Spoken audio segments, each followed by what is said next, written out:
Sinuspindi daw po ang proklamasyon ng Duterte Youth at Bagong Henerasyon Party List habang nakapending pa ang petisyon laban sa kanila sa COMELEC. Nakatutok po doon si Madeline Villar Moratillo. Mads, magandang hapon. Yes, magandang hapon din, Janet Kelly.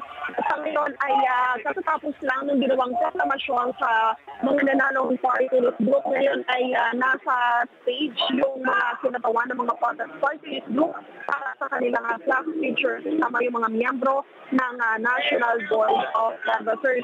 54 na party list group yung nanalo sa katatapos na halalan katumbas ng 63 seats mula nakakatawan sa Kongreso at maupo sa Hunyo at 30.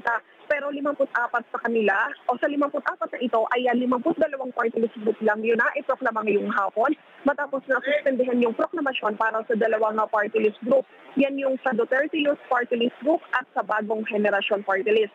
Yan ay si COMELEC Chairman George Garcia ay batay na rin sa napagkasundoan ng National Board of Canvassers hanggat hindi pa nadedesisyonan ang mga nakapending na petisyon laban sa kanila. Si Garcia, unfair naman kasi kung maipoproklama sila ng COMELEC at pagkatapos mababawi rin pala yung registration nila kapag sa huli ay ganito yung naging desisyon ng COMELEC. Ang pangako naman ng COMELEC bago raw mag-June 30, ilalabas nila yung desisyon sa mga party list group na ito. Pagkatapos kasi ng June 30, mawawala na sa COMELEC yung jurisdiction at malilipat na sa HREP o House of Representatives Electoral Tribunal. At sa isang pahayag nagreklamo ang kinatawan ng PH Party List na si Bernadette Merelady at sinasabi niya na wala raw notice silang natanggap patungkol dito at nagulat na lang daw sila nang i-announce ng COMELEC na suspended yung proklamasyon sa kanila. Pero ang sabi ni COMELEC Chairman George Garcia ay bago nila inanunsyo ay naipadala na nila doon sa mga concerned party list yung resolution na nagsususpende sa proklamasyon nila.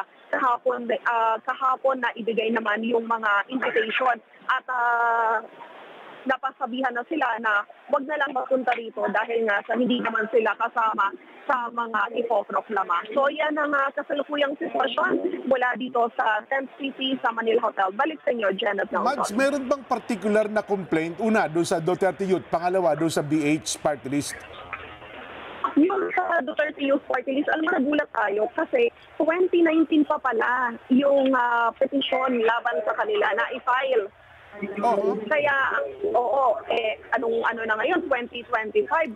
2022, meron na sila. Mayroon na silang nominee na nakapasok last, di ba, Congress Oo, noong 2022, nanalo sila at naiproklama bilang party list group. Kaya yan din yung ipinagtataka natin. Pero ang sabi naman ng COMELEC, may umiikot na raw na resolution patungkol sa petisyon laban sa Duterte sa party list. Yung issue doon ay patungkol doon sa hindi raw na-publish na registration. Kaya ang sinasabi ng petitioner sa simula-simula, hindi raw sila talaga maituturing na party list group. Yung sa isa naman, yung sa BH party list, kinekestyon yung sa isang nominee nila na incumbent barangay official pero kasama sa nominee itong party list na ito. Yun naman daw yung ini-issue sa kanila. Ayun, nako, ang problema diyan, yung ganyang mga petisyon kapag papasok na sa HRET yan, di ba? House Electoral Tribunal. Doon na, ang magiging problema mo doon, pending, baka natapos na yung kanilang termino, hindi na aksyonan, Mads. Oo, ang pangako naman ng COMELEC bago mag-June 30 ay mailalabas nila yung desisyon sa mga petisyon na po, lalo na yung sa Duterte Youth, 2019 pa. Kaya, yun naman yung pangako nila. So hindi nila ipapasa sa HRET ito sila, COMELEC mismo, ang magde-decide, Mads. Yes, Jen. Oo, yan ang target nila. Sa kanila mismo, yung mailalabas na desisyon. Ayan. Sa GIP Party List ba, sino ang pumasok ngayon? Nakailang nominado? Kung hindi tayo nagkakamali, yung first nominee nila ay Paulo Marcoleta. Tama, yung anak ni Comandante Marcoleta, si Paulo. Oo. Number 27 sila sa ranking ng NBOC.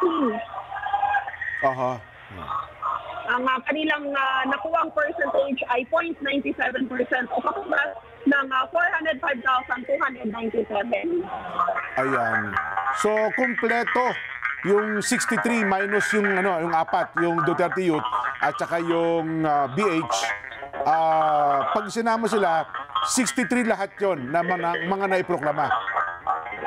Yes, tama. 63 lahat yung po pwedeng makaupo sa pagbubukas ng susunod na kongreso. Ayan. Mads, thank you very much. At